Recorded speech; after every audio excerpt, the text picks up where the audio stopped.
Hi, everybody, and welcome to the outmarket.pro podcast here on YouTube. Glad to have you here. And I want to welcome my guest, Trevor Blondeel. He is an advisor, speaker, and coach around the topic of emotional intelligence. And his company is Operations Kickstart. So we're going to talk about emotional intelligence, the importance of it in the workplace, and just in general. So welcome, Trevor. All right. Thanks, Mark. Excited to be here.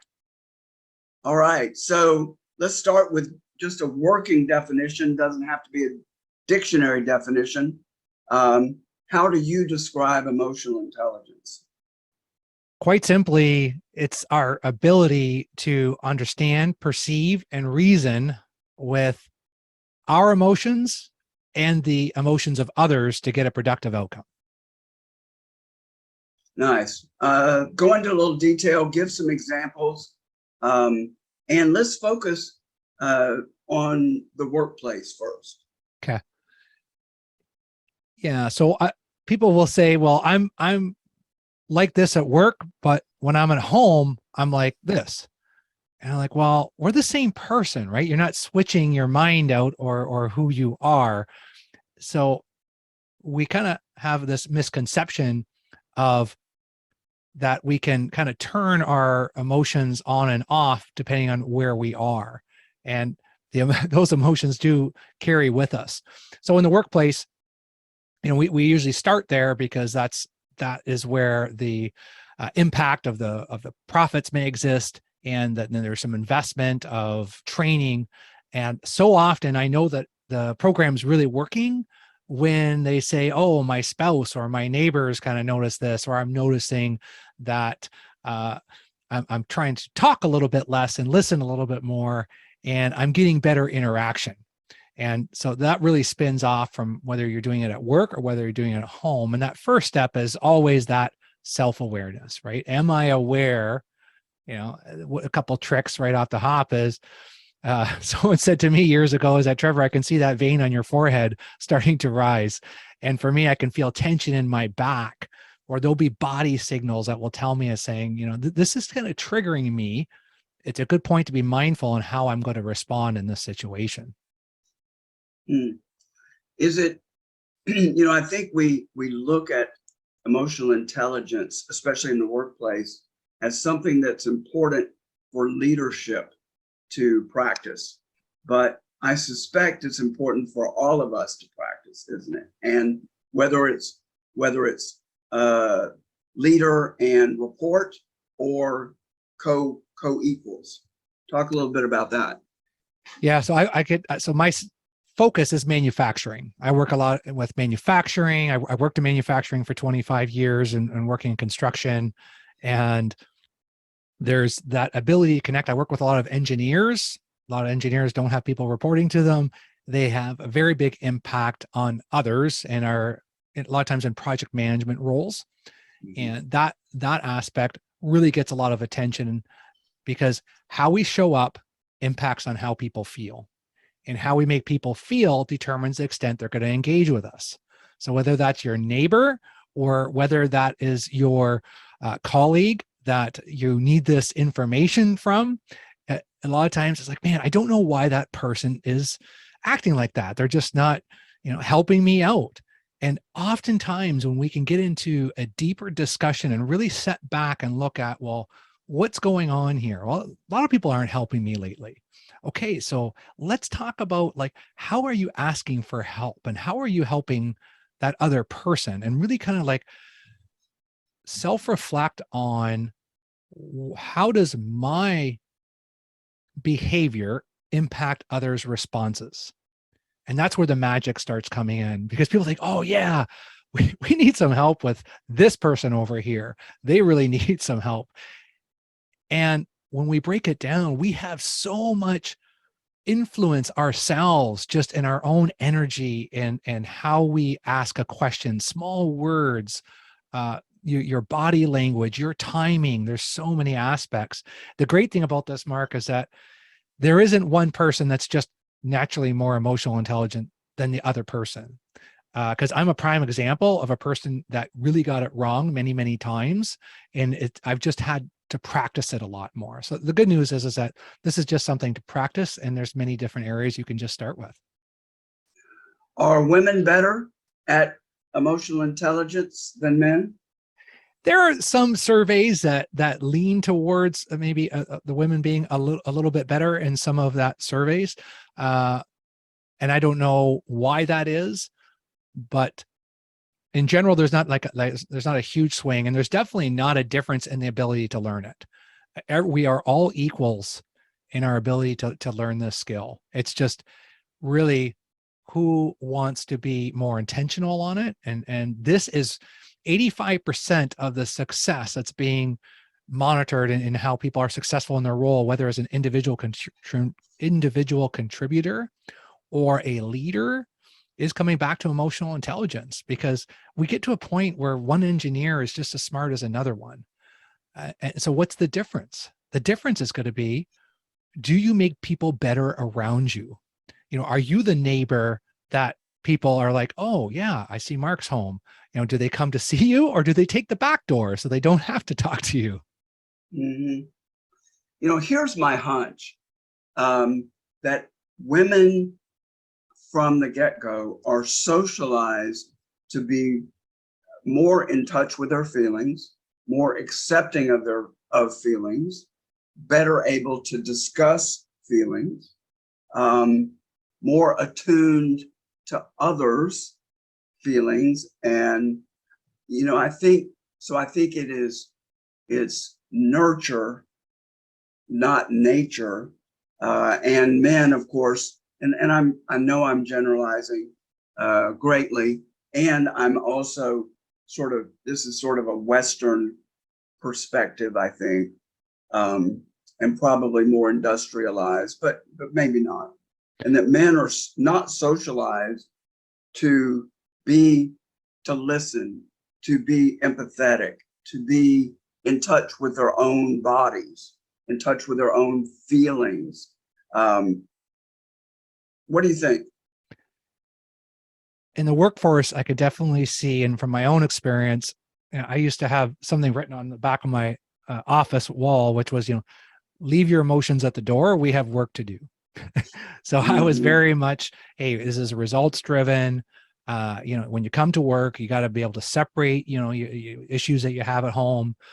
And what I should have said is that Trevor is not equipped. He does not have the skills to have a deeper conversation of how you're doing. So we're going to leave all those opportunities elsewhere. And where I know that in my history, whether it's being a good parent, a good friend, or a good leader, I left opportunities because of a lack of vulnerability and the ability to show those emotions. And there's definitely issues with males, and in manufacturing, it is a male dominated industry, and that's a problem for the industry. For example, manufacturing pays more than in the average industry and is less engaged. And I think, and it's more male dominated. And one of the things we talk about is, how do we get a greater diversity into manufacturing? Because females, males, different backgrounds, different ideas, diversity of thought creates better outcomes, which creates better profits. So definitely, I know that I had some women that I worked with that definitely helped me have deeper conversations around that. And that is how we develop. It's not about just thinking, okay, yeah, I'm going to be more emotional today. Well, it's not like that. It comes from dialogue and having conversations. And I think the more that we can mix, whether it's a female or whether it's just someone from a different background, you can develop your skills by understanding more of how other people feel about certain topics or how you impact others. Let's talk about triggers. I'm paying attention to those in my life, personal life, business life, where there's something that can be said, an attitude that the other person exhibits, and it triggers me. And usually I feel it somewhere right in here, in the gut. My stomach tightens. I probably pierce my lips together tighter. Purse, anyway, tighten my lips together. And definitely notice a reaction. So, and that happens with all of us. You know, we have beliefs, we have attitudes, we have biases. And when somebody exhibits something that is counter to that, I think I want to say naturally, but I'm not sure about that, whether it's natural. It seems instinctual many times, and it seems my reaction seems uncontrollable sometimes. So it's difficult to pull back and not react based on that feeling and emotion. So take it from there, take it from the trigger and guide us through being attuned to it. What should we do with it? We all feel that. First of all, you're in a great spot, Mark, because I don't know if we all feel that. I believe that you feel that because you just told me. However, have you ever said to someone, "Hey, Mark, you seem angry," and then you come back, "Well, I'm not angry. Why do you think I'm angry?" That person is not in tune. So you are ahead of the game, Mark, right in this example, because you're able to identify that. So that's the first step. And I believe that there's a lot of people just aren't at the first step, because I've asked very high level professionals. I'll say, what are you working on? What are you aware of? Like, what do I have to work on? Like, I'm good. I brought you in here to help with these other people. And to me, it's a quick sign. We all have something to work on. We all have triggers. And if you don't feel any of those, then that's your first step is to get in tune and really kind of set back and say, what is triggering me? So it's a great part. And it's one of the exercises that we do. And once you can start to identify that, then it's kind of like your own self-reflection of like, okay, so what is triggering that? Okay, so it could be someone, a neighbor with a religious or a political view, right? Which is very different than yours. So the antidote is coming at it with curiosity, because it's like, well, if that person's a smart person and I've got some level of respect for that person, then how do we lean in with more curiosity and saying, that kind of makes me feel this way, because you can't argue how you feel. Tell me more on why you feel that way. Because that right there just kind of triggered me a little bit. And just by starting with some dialogue of saying and recognizing it, and Dr. Peter Sagal came out with this phrase, if you can name it, you can tame it. And just by naming, saying, hey, I'm feeling a little triggered off of what you just said. I'm not sure why, but could you tell me more on like what drove you to that thought, or where you're going with this? And then it's practice. So we start doing that a little bit more. Practice with someone that you feel safe with, someone at home, or maybe it's accountability partner at work, and just start having that conversation of saying, I notice when this comes up, it triggers me. And then I say something, and we've all had that moment where, man, I said that and I kind of regret saying it. Yeah, take it back, and you can't stuff it back in. That's it. You can't take it back. And once it's out there, it's out there. So this is a skill worth working on, because this is your legacy, right? Because how you show up impacts on how people feel, and how you make people feel determines the extent they're going to engage. So it's really helpful to understand how you feel and how you're making other people feel. And man, once you start honing in on that, your life can change. My relationship with my son has changed dramatically. He's 23 years old. And we went through some times where we were not getting along. I thought that kid's just not grateful, right? Like, he doesn't, not respectful. And then I went through some experiments. So he's living in this house, and I'd show up and I'd be traveling. I haven't seen him a couple of weeks, and there's dishes all over, right? Like, piled up. I'm like, dude, like, could you wash a few dishes? Like, what's going on here? And then there'd be no great dialogue through the night, right? And I'd be like, man, what's his problem? So I did an experiment, and the next time I came there, the dishes were still there. The only thing that changed was I just said, hey, how's it going? Like, what's going on? And just started having some dialogue. And I just ignored everything else. And guess what? We had a great night. So the problem wasn't my son, it was me.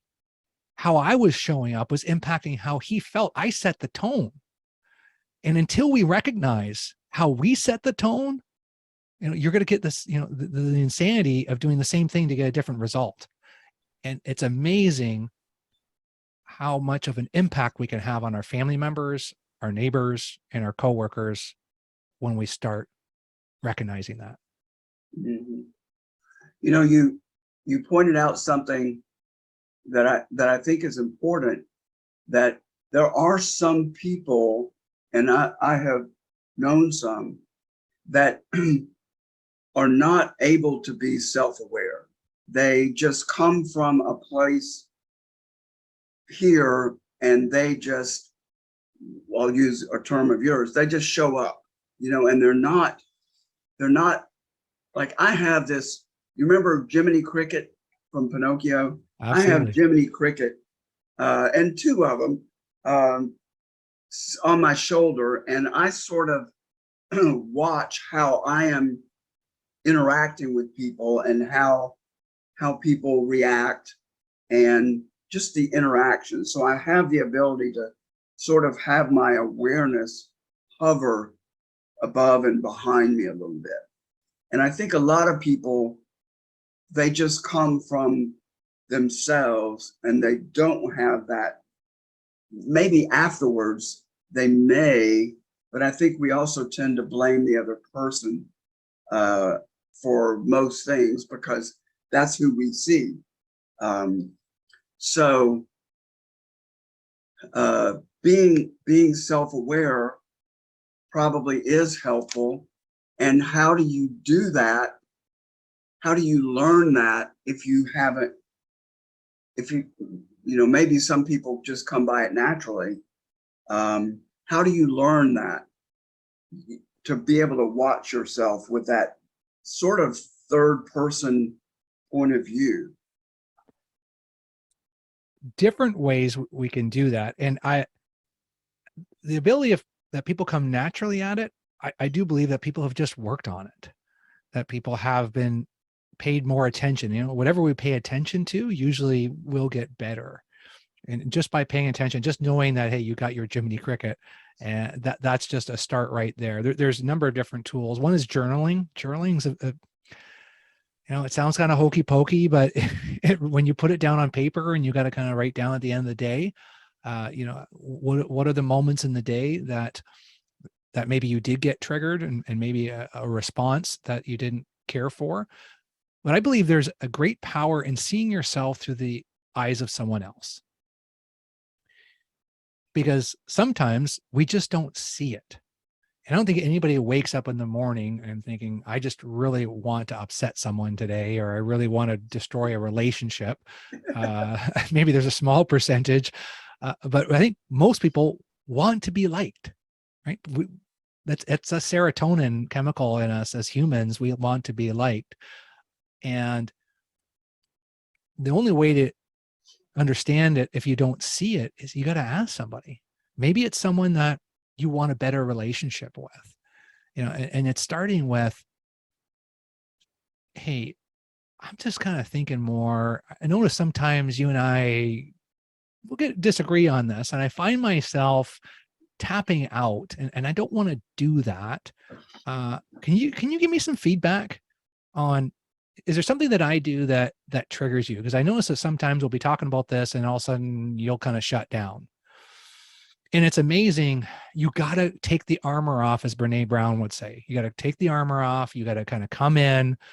You cannot go in and start with the words, you need to, or why are you really need to kind of take that ownership right off the hop. And it's amazing when even when you've broken some bridges, you can still sometimes come back and say, hey, you know what? I recognize that maybe I haven't been the best person for you lately. And I want to know more about that. Can you tell me something that maybe I'm doing to impact on how you're responding? Because I just don't see it. Mm-hmm. It's not easy. Yeah. It takes courage. And you talked earlier about sticking with it. You feel triggered and you start asking some questions of the other person, sort of in the same vein that you were just talking about. And that's really difficult. It's really difficult when you are feeling triggered to ask for more, hit me again with, but really you're not saying that. You're saying, can you help me look deeper at this? Yeah. Can you give me some feedback? My tendency when I get triggered is to pull back. If I can get away, to get totally away from the situation and give it thought. My part of my work background was as a mediator, and I still do some mediation. And when I pull back from a situation, I'm able to see multiple points of view almost simultaneously. So I'm able to see how might they have reacted that way, what might be going on with them, sort of ask myself some questions about the situation. And it helps me to not engage with that person, especially if it's a close family member, and we're in tight quarters or we're just together. What do you think about, and let me just mention a friend of mine who was a prosecutor was explaining to his 2-3-year-old what he did for a living. And he said, I put bad guys in timeout. So, and the kid automatically got it. So what about as a first step, if you can, putting yourself in an adult timeout to reflect, I guess, if you can even do that, as opposed to what you might be inclined to do in that situation is to strike out, is to blame.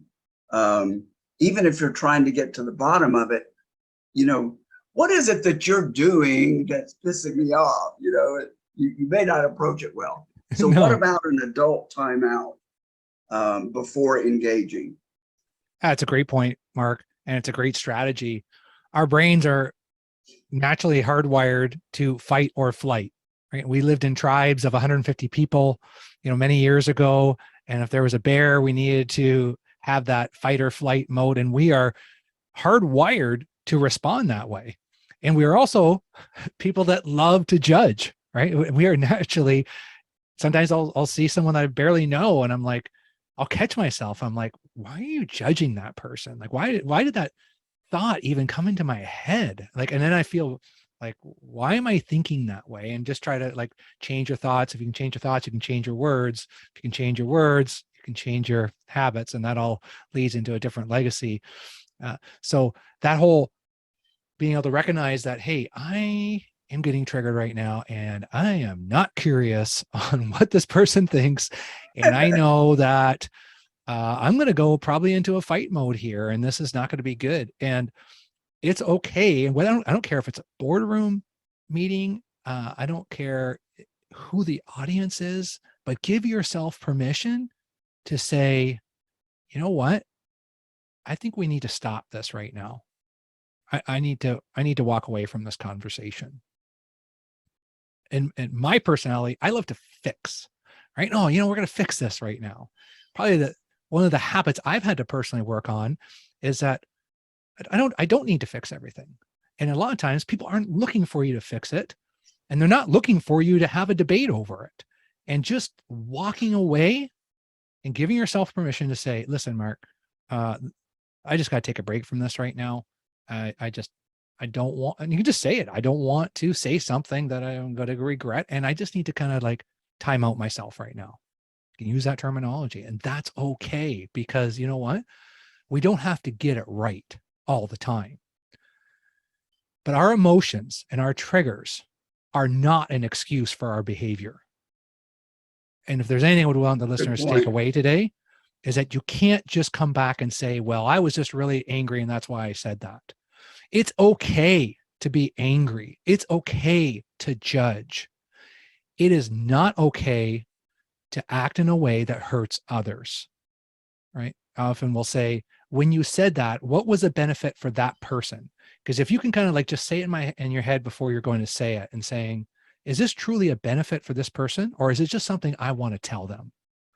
And if you can't see the benefit in it, you probably shouldn't say it. And then that's okay to just walk away, because that is something as a community, as a workforce, is that it's never okay. You always own and what your behavior is. You're not responsible for how you feel. And maybe if we have the wherewithal to say it when we're pulling back from that conversation, maybe say, I know we need to work through this, and it'll happen. I'll come back to you when I can handle the situation and I've had some time to think and regroup, and I'll check with you to be sure you're ready to do it too. So it's not just when I'm over it, we'll talk about it. Yeah. But some mutuality there. 100%. Have some agreement, have some dialogue, just have some conversation of like, what is really going on right now? Because if I'm feeling this, you're probably feeling it. Mm-hmm. Very interesting. Do you think, gosh, it's not a fair question. Do you think this skill is more important in our personal relationships or in our work relationships? Can you say? Yeah, I can say that it's from my own personal experience from working with clients. It's the same. You can't separate it. There is no work or home. And you were fooling ourselves if you really believe that, well, I'm like this at work, I'm like this at home. And it's kind of like, you know what? That's a story, right? That's a story that you're telling yourself, because there's certain habits and responses that you're going to have. And it's a skill that's going to come into both places. And rarely do I hear of this like amazing, open, empathetic person at home, and they have no ability to do it at work. It's rare. I don't really see that. So it's going to impact both, and it's both so important. And I really learned it mainly through my kids, working with my parents, and realizing that as I've honed in on this skill for myself at work, because that's how it started with me more, then it was like, oh, okay, so I can try this different technique with my daughter. And if I'm probably one of the biggest lessons I've learned in the space of self-awareness and awareness of others is that you don't have to have an answer. You don't have to respond. Empathy is not telling the person another story about yourself that was really traumatic and maybe even worse than what's going through with you, Mark. That is not emotional intelligence. That is not a way to check in with people. Sometimes we just have to say, thanks for sharing that with me.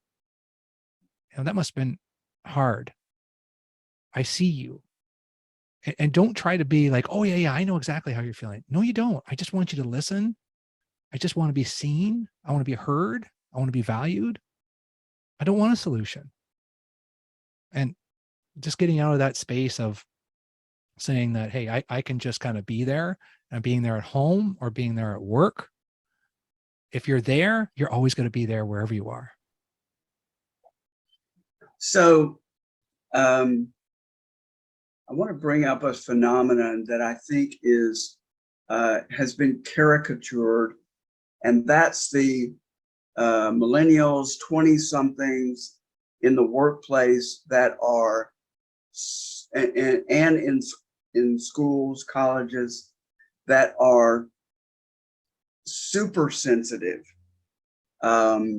And, I don't want to hear another person's I don't want to hear this speaker on my campus because I'm going to be triggered and I need to give my trigger phrases. And I'm not well schooled in this.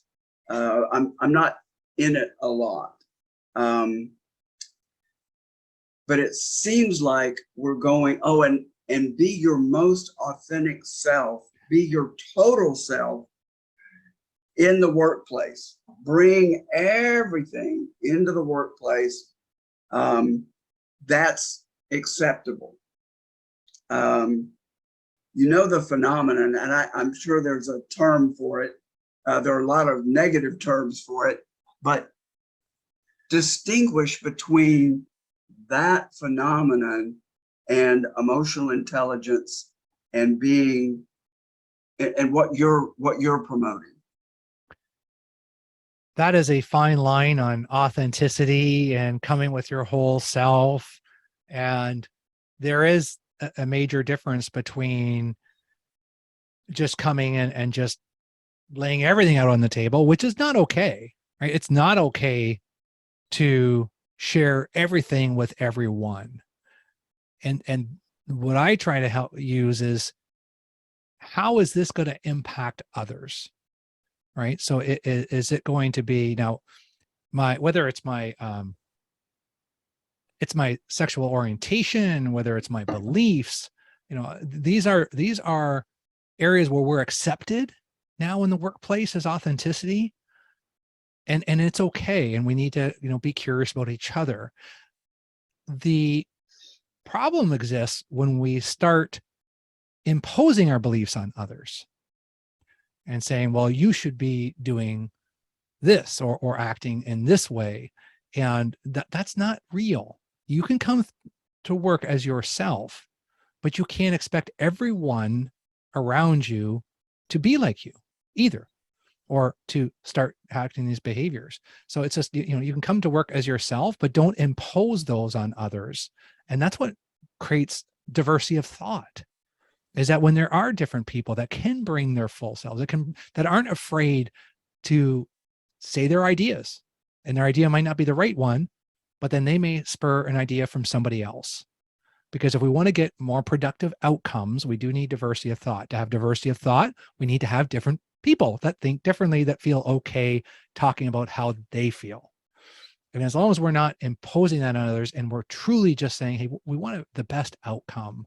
Hey, Trevor, you're a little different in this space. You think differently. What are you thinking around this decision? That's excellent. Okay, let's hear it from the next person. And now all of a sudden we're gonna have a much better outcome, and everybody feels that even though you didn't necessarily get the exact outcome you were looking for, you know that there is dialogue around it, and I respect your differences. Is this phenomenon creating some headwinds for you and your message because it's being misinterpreted? Your message is being misinterpreted as bleed your feelings, blah, blah. Are you having some headwinds because of reactions to this phenomenon in the workplace? Yeah, I would say, you can just start with the either whether we want to look at the turnover or the retention concerns. And people are leaving because they don't feel valued, right? That's usually the disconnect. It's usually not the money concern. And so, yeah, I'm definitely seeing some some great conversations on people wanting to get better at this, because we want to create the greatest pool of resources of people that we could hire. And if we can attract this largest pool, and then we can get the best fit for our organization, well, that takes that whole skill of continuing to have that ability to have dialogue and have conversations, and understanding the differences of, hey, you want people to be open, but you as maybe the leader are not very open yourself. So you think you want to be able to connect with employees, but you're not connecting with them. You're not being truthful about what are you struggling on, or what's your family situation.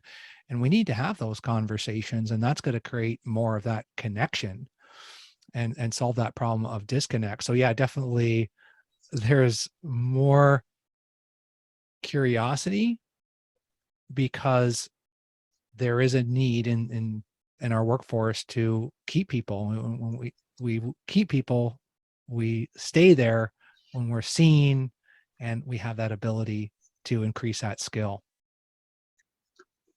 I'd like to take a brief section here before we wrap up to talk about the importance of this in our co-living concept.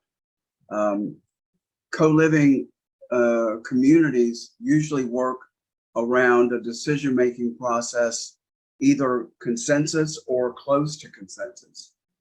Very democratic, very involved, lots of people doing lots of things, wearing lots of hats, lots of communication. Talk about the importance of emotional intelligence and some of these principles in that setting. Maybe that maybe it's more important than people living in normal community. I think of stories around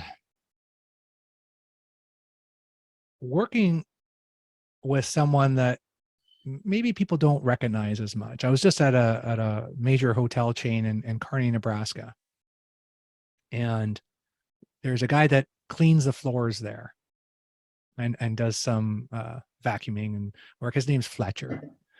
And I just got to meet Fletcher, and I started talking to him. And then the owner of this huge complex happened to walk by, and he's like, "Ah, Fletcher." And he introduced me to the owner, and we ended up having a great dialogue. He says, "Yeah, Fletcher is from India. He's got a master's degree. He just comes here and does this work because he wants to send some money back home to his family." And then Fletcher was talking about he comes here because Paul treats him really well. And in a community living, it's just everyone needs to be seen. So it doesn't matter where you think that person came from. As simple as like when I go for a walk and you walk by somebody, it's amazing if you can just look them in the eyes and say, "Good morning. I see you." And then maybe the next time you catch that person's name. And the next time you learn something else. People like to be called by their name. And when you can connect with others and maybe take that moment to someone that isn't that important in your eyes or other people's eyes, and just if you can treat everyone with the fact of, "Hey, I'm a human being. It's great to be seen, and people don't always remember my name, and you remembered my name, and you asked about this," and it doesn't take a lot of effort to do that. And even if you forget their name like I do, I could say, "Hey, I remember you. We talked about this. I'm bad with names. What's your name again?" And I'll tell them sometimes it takes me 3 times. And when you can really kind of understand where everyone else is coming from, you can live in a community of great diversity and great outcomes if we're all in this together. You know, acknowledging that person and taking a moment for the checkout clerk at the grocery store, department store. Have you noticed that when you take that time to be real with them and not just, "Hey, how are you doing? I'm okay. How are you?" But just to connect, and how appreciative they are, you know? Yeah, and that's a great point on how you're doing. I was on the treadmill at a hotel recently, and this other gentleman came up beside me and says, "How are you doing?"